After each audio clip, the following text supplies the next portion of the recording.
Bismillahirrahmanirrahim. Assalamualaikum warahmatullahi wabarakatuh. Innal hamdalillah nahmaduhu wa nasta'inuhu wa nastaghfiruh wa na'udzu billahi min syururi anfusina wa sayyiati a'malina. May yahdihillahu fala mudhillalah wa may yudlil fala hadiyalah. Asyhadu an la ilaha illallah wa asyhadu anna Muhammadan abduhu wa rasuluh. Amma ba'd. Ya ayyuhan nas ittaqullaha haqqa tuqatih wa la tamutunna illa wa antum muslimun. Bapak Ibu, adik-adik serta saudara-saudari sekalian, jamaah Masjid Baitul Falah rahimakumullah. Kita lanjutkan kajian hadis kitab Arba'in Nawawi, yaitu tentang man ra'a minkum munkaran falyughayyirhu biyadihi. Di mana kemarin sudah disampaikan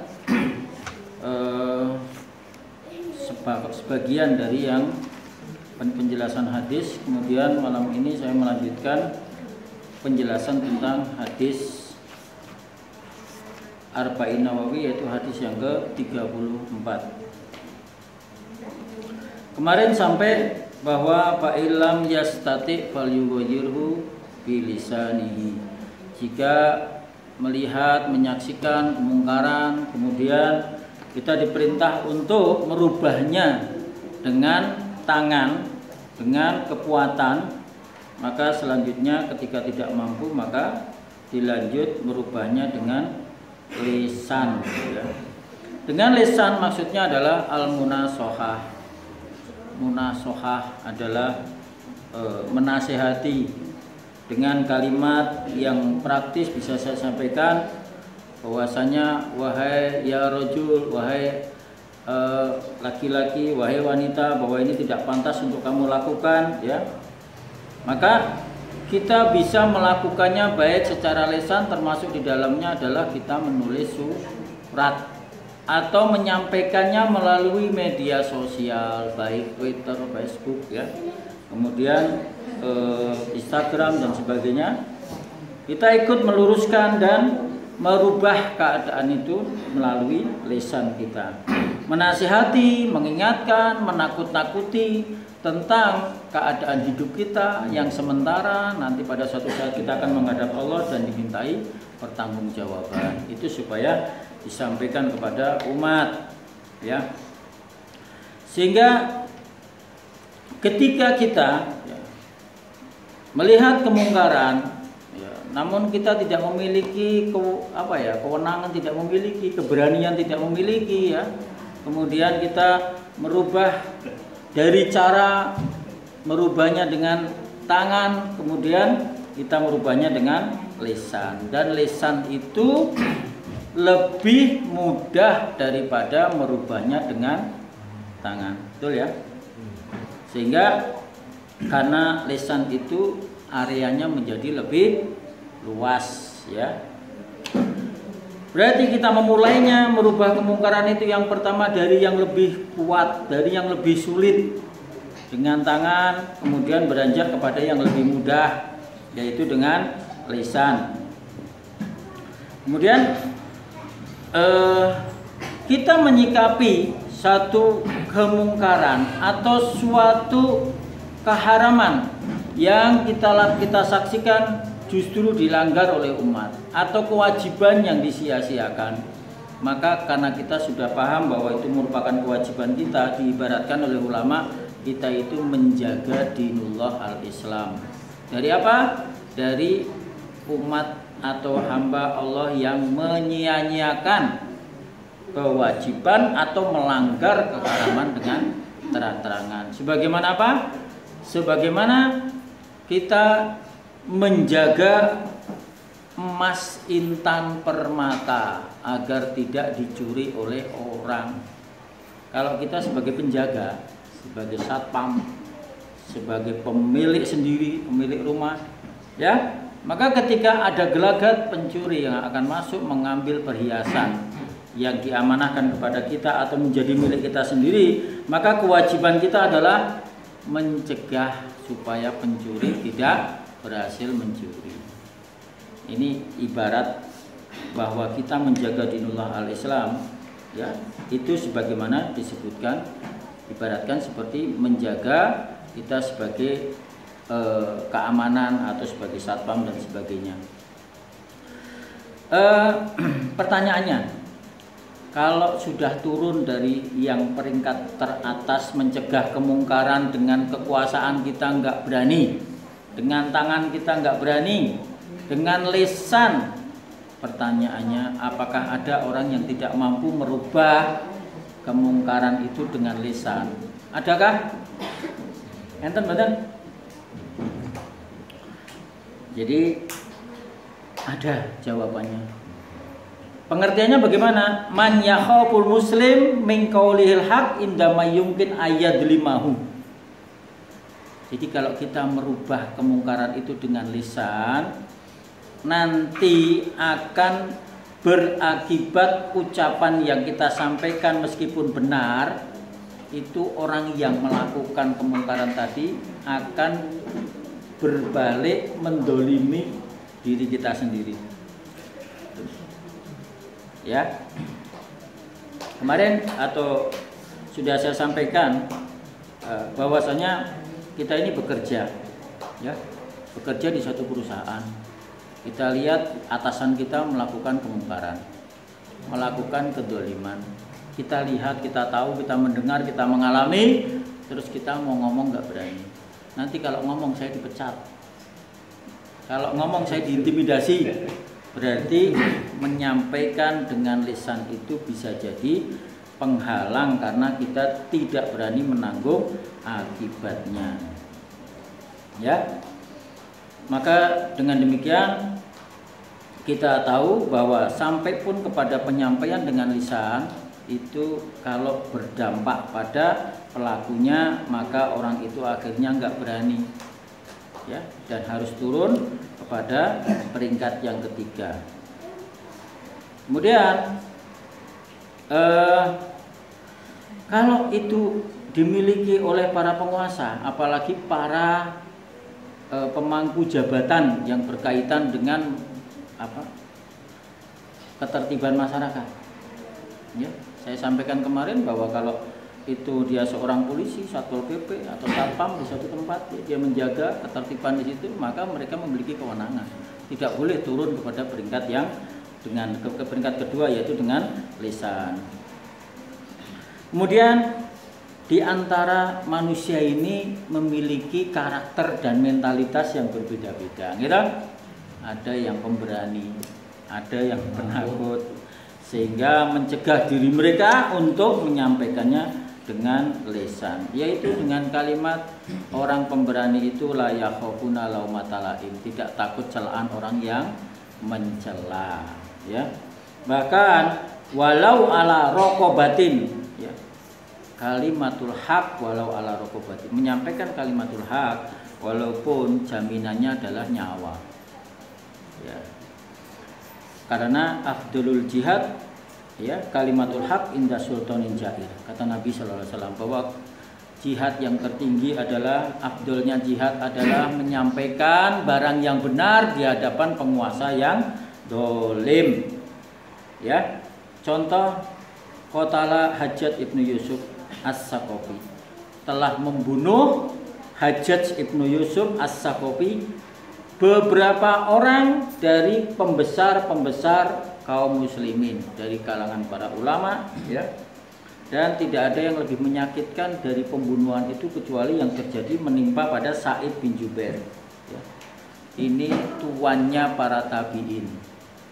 Sa'id bin Jubair ini tuannya para tabi'in dan paling pahamnya umat terhadap Islam, ya.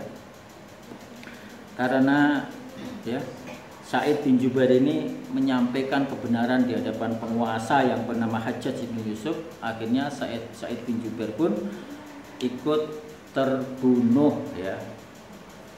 Walaupun demikian, karena ini generasi tabi'in, generasi sekitar 50 sampai 100 tahun sepeninggal Nabi atau setelah hijrahnya Nabi, mereka banyak orang-orang yang alim, paham terhadap agama. Meskipun diancam dengan pembunuhan, para ulama ini tetap menyampaikan kalimatul haq.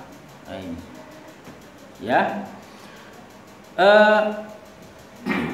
Yang kedua, yang peristiwa yang dialami pada seorang tabi'in lagi. Siapa namanya? Namanya adalah Imam Auza'i yang hidup pada tahun 88 Hijriah sampai 158. Pada waktu itu ada seorang penguasa dolim bernama Abu Ja'far ibnu Saffah. Ya, beliau ini termasuk penguasa dari Daulah Abbasiyah. Ya. Mereka Abu Ja'far ibnu Saffah ini telah membunuh puluhan ribu kaum muslimin dari Bani Umayyah. Kalau disebutkan dari penguasa dari Daulah Abbasiyah, berarti Abu Ja'far ibnu Saffah ini menurut keturunannya dari Ibnu Abbas, sepupunya Nabi. Ya. Selanjutnya, apa yang dilakukan oleh Abu Ja'far ibnu Saffah adalah untuk memangku jabatan sebagai penguasa dari Daulah Abbasiyah. Mereka menyerang Daulah Umayyah, Bani Umayyah. Nah, Bani Umayyah tidak lain bukan kecuali kaum muslimin sendiri. Ya, puluhan ribu nyawa melayang, harta dirampas. Ya, setelah itu memangku jabatan sebagai muassasah Daulah Abbasiyah.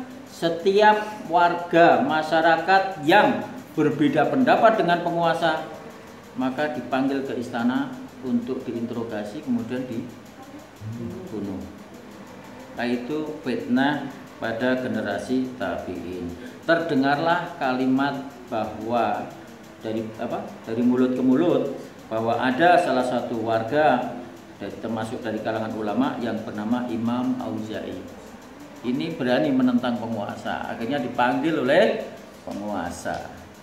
Apa yang terjadi di sana? Kemudian penguasa itu bertanya, Antal ladhi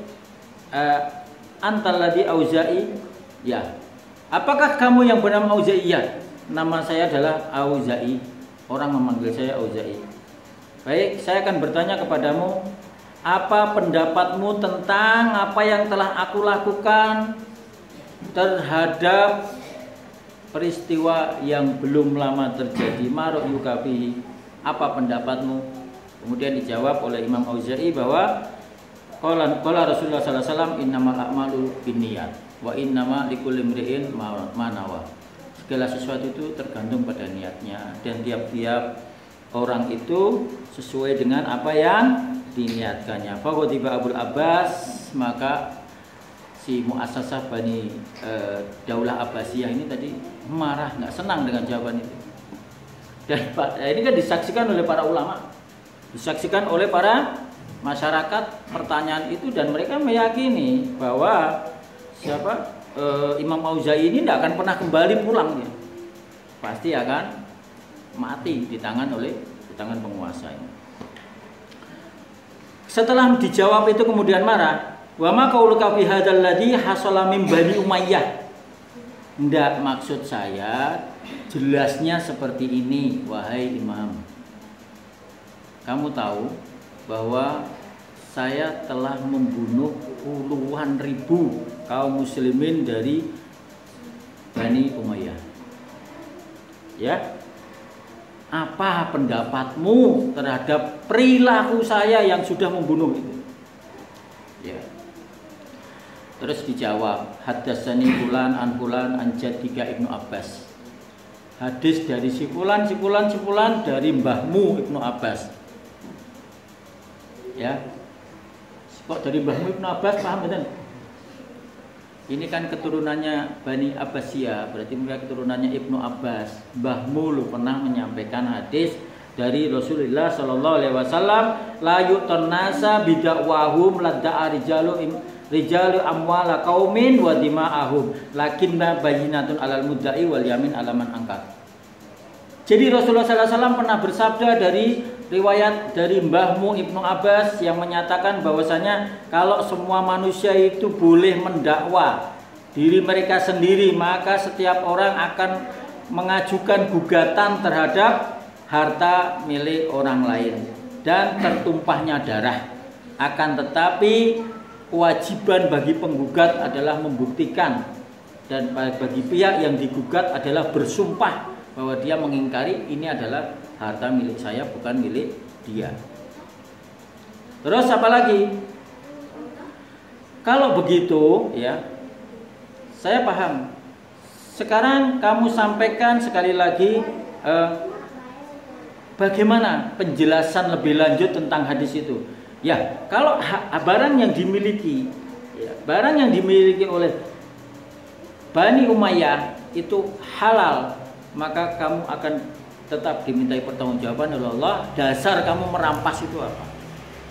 Dan kalau barang yang dimiliki oleh Bani Umayyah itu adalah barang haram, ya, kamu pun tidak berhak untuk merampasnya, ya, karena itu menjadi persoalannya Bani Umayyah atas tanggungan itu, dan kamu nanti akan dimintai pertanggungjawaban di hadapan Allah pada hari kiamat apa yang kamu lakukan dengan Bani Umayyah.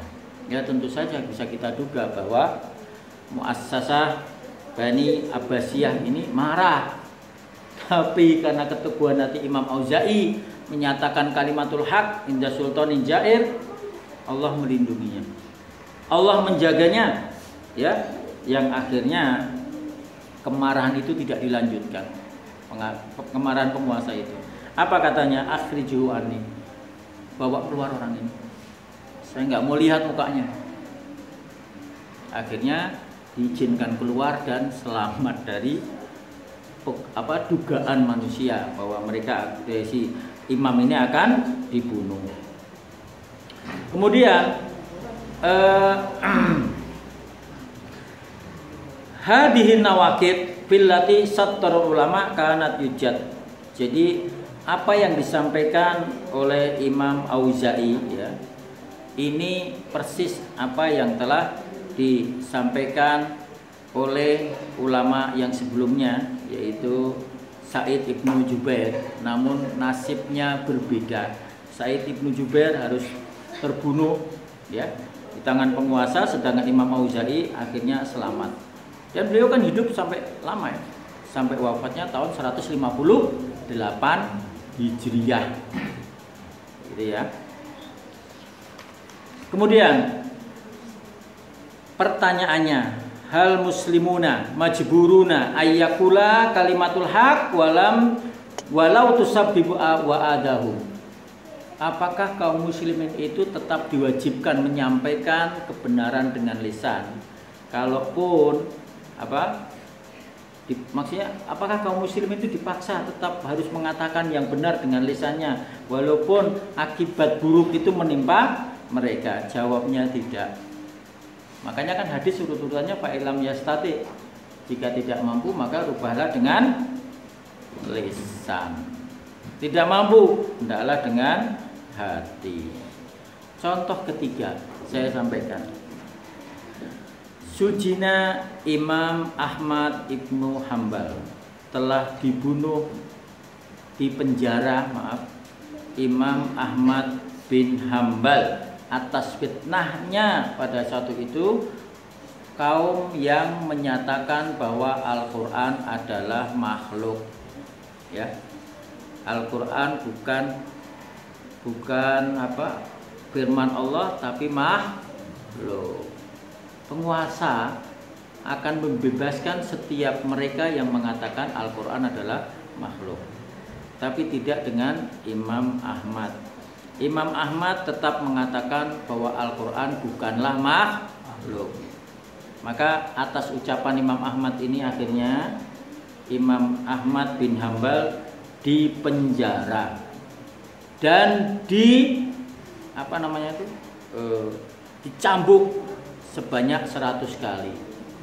Ya, ada seorang teman, ya, temannya Imam Ahmad yang pada waktu itu sama-sama ulama, sama-sama pencari hadis, pergi berjalan menyusuri mencari hadis Rasul. Tapi ketika berhadapan dengan fitnah penguasa yang dolim itu tadi, yang mempersoalkan Al-Quran dan harus mengatakan bahwa Al-Quran itu adalah makhluk, teman sahabat Imam Ahmad ini tetap mengatakan kepada penguasa bahwa Al-Quran itu makhluk demi membebaskan dirinya dari hukuman.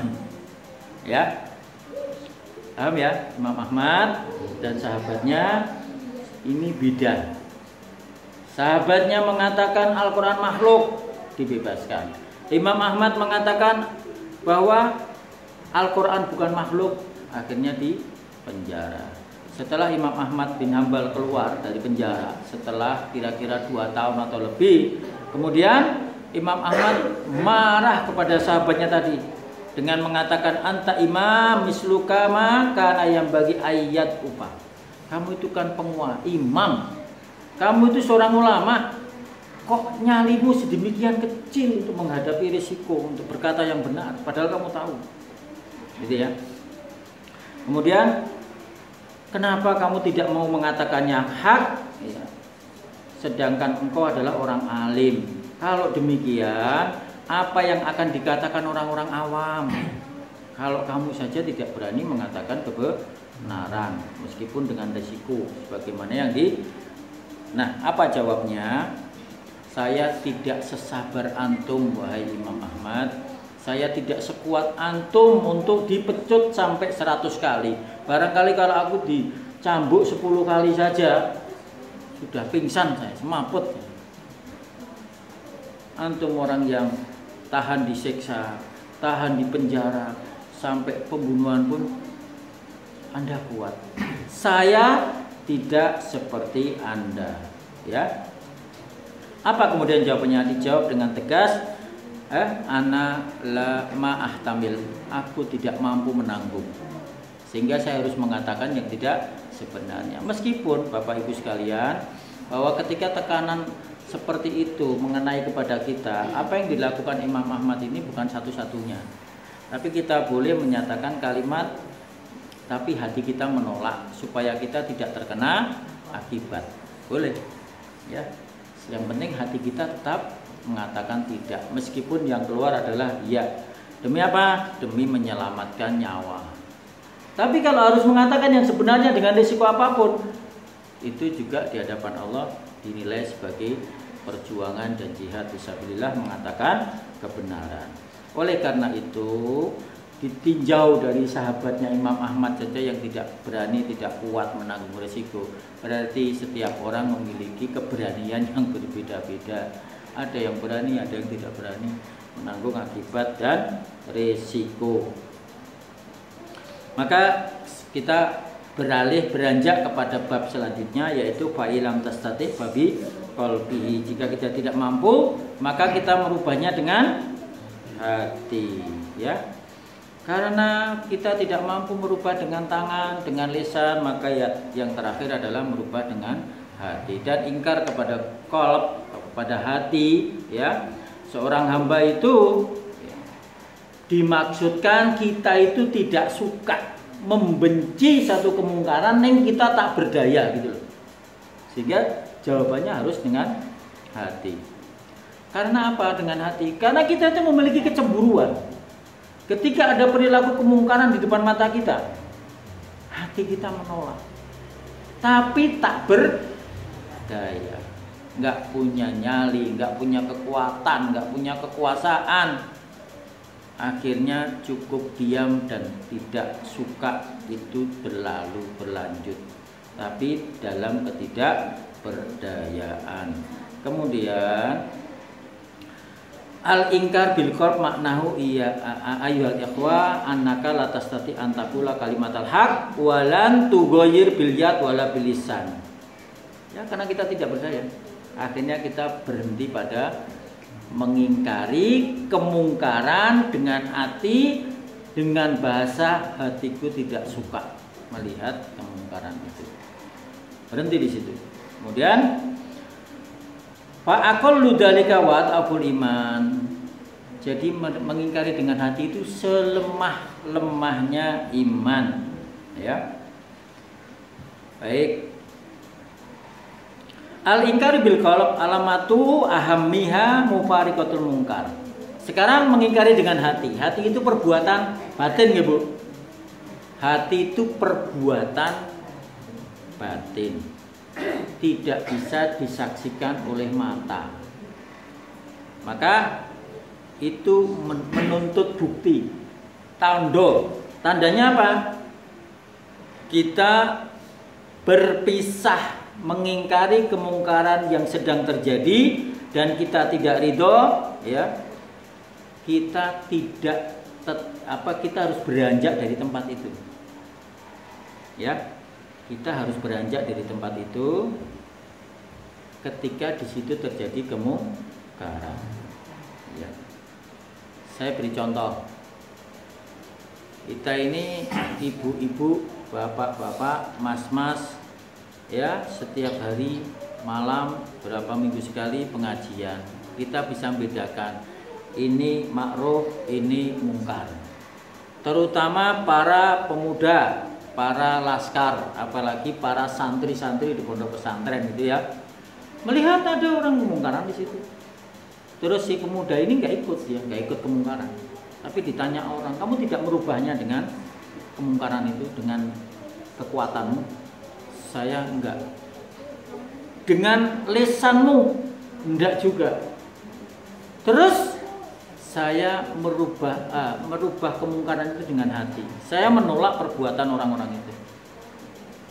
Tapi dia tetap berada di majelis itu. Itu enggak benar. Kalau kemungkaran itu terjadi, kemudian kita mengingkarinya dengan hati, yang terjadi apa? Kita harus pergi meninggalkan majelis. Contoh, minum minuman keras. Contoh, perjudian. Entah namanya otok atau namanya apapun, kamu nggak merubah kemungkaran itu, enggak. Tangan tidak, lisan tidak. Saya merubahnya dengan hati katanya. Tapi kenapa kamu tetap duduk di situ? Harusnya pergi dong, meninggalkan. Ngoten loh. Kalau itu rumah jenengan yang dipakai, berarti tidak ada cara lain kecuali jenengan sing ngusir. Ya, kalau kebetulan itu anak-anak pada main di situ, nyilu-nyilan, kecil-kecilan, nggak boleh rumah saya untuk judi, pergi kamu. Harus begitu. Kalau itu rumah orang lain, Jagong Bayen umpamanya, pulang. Kalau untuk judi saya nggak mau. Masa merubah dengan hati kok ikut duduk ning kono malah melu ngewangi ngaso, ya? Melu ngedongke wedang. Saya mengingkari dengan hati itu nggak bisa. Tidak bisa dibenarkan. Kalau ibu sebagai tuan rumah, saya ulang lagi, saya ngeneke ewoh Jagong Bayen. Ning bariki rampung ora itu tinduk main. Gitu. Kalau tuan rumah begitu. Kalau bukan rumah kita, bukan dalam kekuasaan kita, kita yang pergi. Itu loh. Itu namanya merubah dengan hati. Ya, gitu loh. Baik.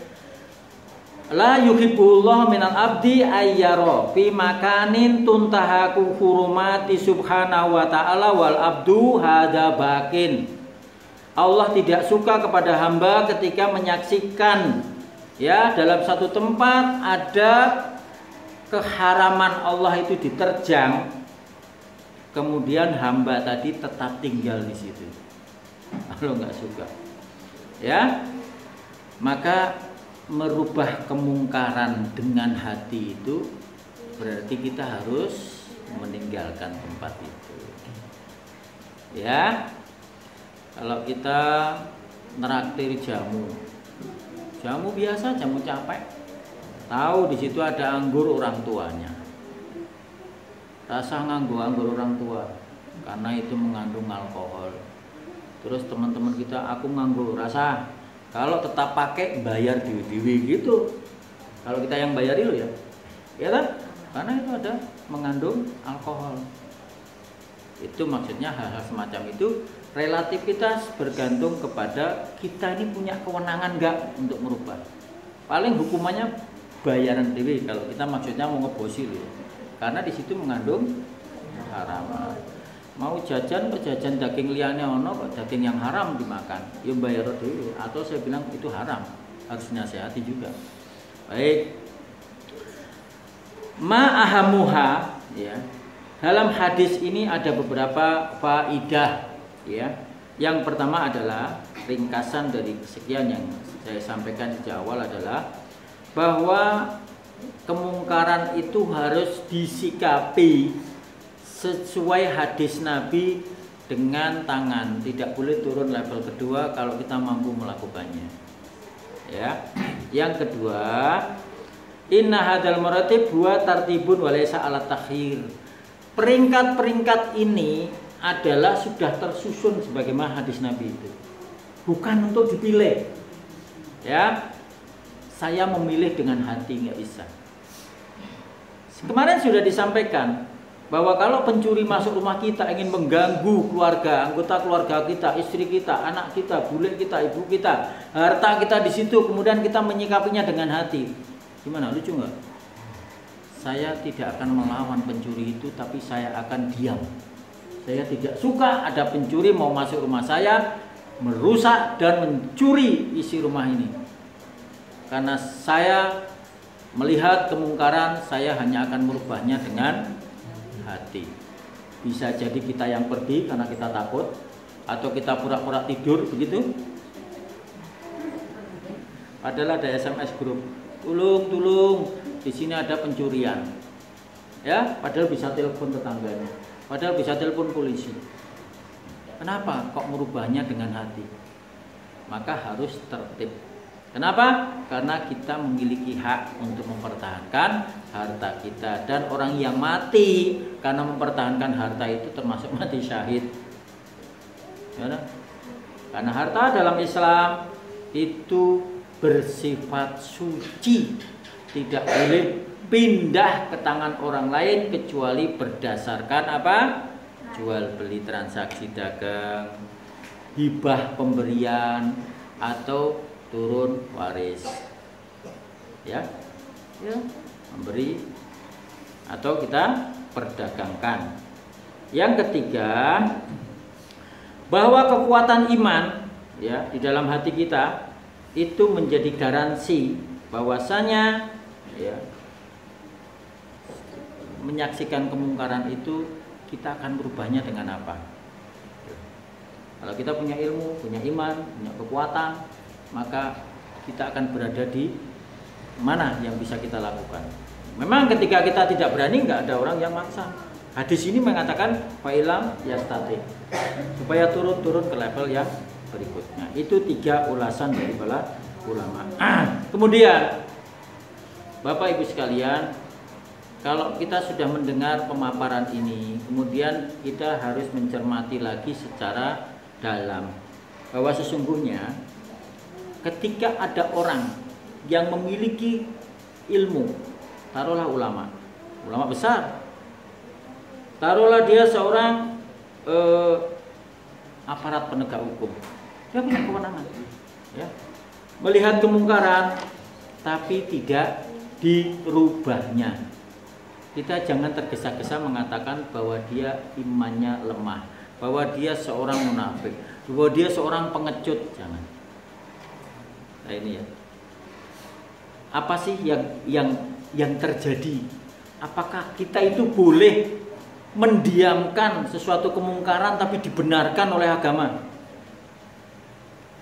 Ada satu kisah bahwa Syekhul Islam Ibnu Taimiyah ketika beliau tinggal di Baghdad, ya, karena Baghdad waktu itu kacau, banyak terjadi pembunuhan, pencurian, pentumpahan darah itu setiap hari terjadi.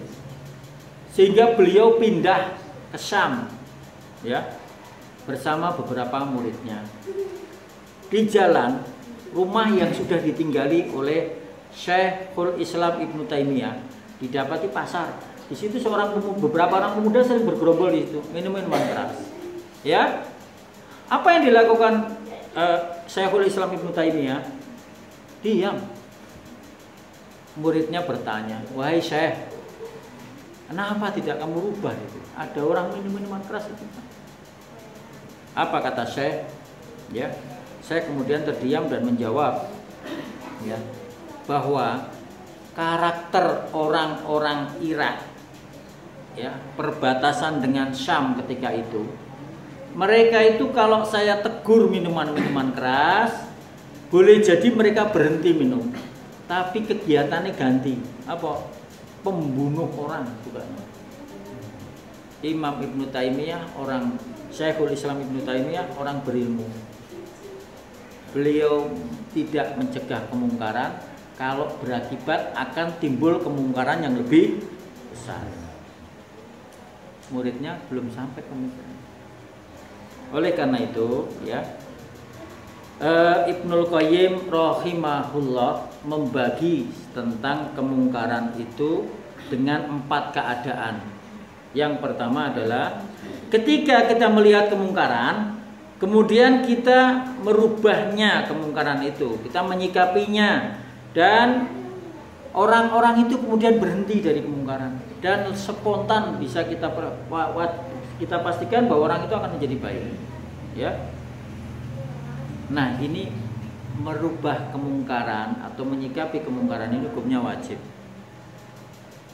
ya. Jadi kalau orang yang dicegah kemungkaran itu akan menjadi baik, maka hukumnya adalah wajib. Terus kita tidak melakukan amar ma'ruf nahi mungkar, tapi kemungkaran itu tidak terjadi, tidak berubah, ya, tidak berubah, tapi mereka itu menjadi lemah keadaannya di hadapan orang-orang penegak amar ma'ruf nahi mungkar. Maka ini diperlukan, ya, diperlukan untuk tetap disikapi. Yang ketiga, bahwasanya ketika kita melakukan itu, maka kemungkaran hilang, tapi berganti dengan kemungkaran yang sejenis. Ganti, wes, ya, ganti kemungkaran yang lain, maka hukumnya mubah, tetap lakukan, boleh hukumnya. Yang ketiga, dihukumi haram ketika apa? Kemungkaran yang disikapi, ditindak, tapi justru menimbulkan kemungkaran yang lebih besar. Lah itu amar ma'ruf nahi mungkar hukumnya jadi haram. Ya, begitu. Kalau kita cermati, kok beberapa hukum tentang mencegah kemungkaran ini hukumnya dari yang tertinggi wajib menjadi sampai ke haram, berarti permasalahannya pada apa? Kata kuncinya pada apa, ya? Atau apa yang bisa kita petik dari amar ma'ruf nahi mungkar ini? Karena hukumnya menjadi wajib sampai kepada haram, ya. Jadi yang bisa kita petik adalah apakah amar ma'ruf nahi mungkar yang kita sikapi ini menuai hikmah, ya, atau justru menjadi bencana karena pelaku kemungkaran itu bisa menjadi lebih baik atau menjadi semakin jahat. Itu kita petik hikmahnya dari sini. Bapak Ibu serta saudara-saudara, adik-adik sekalian yang dirahmati Allah Subhanahu wa taala, sudah sampai kita pada penghujung acara atau kajian ini, bahwa sudah saya sampaikan hadis Arba'in Nawawi, hadis yang ke-34, di mana malam ini saya melengkapi penjelasan hadis yang baru saya sampaikan 50%, nah ini 50% yang kedua. Semoga apa yang saya sampaikan ini bisa dipahami dan Allah Subhanahu wa taala memudahkan kita untuk mengamalkannya. Demikian Bapak, Ibu dan saudara-saudara sekalian, kajian malam hari ini. Aku qouli hadza wa astaghfirullahi wa lakum. Wassalamualaikum warahmatullahi wabarakatuh.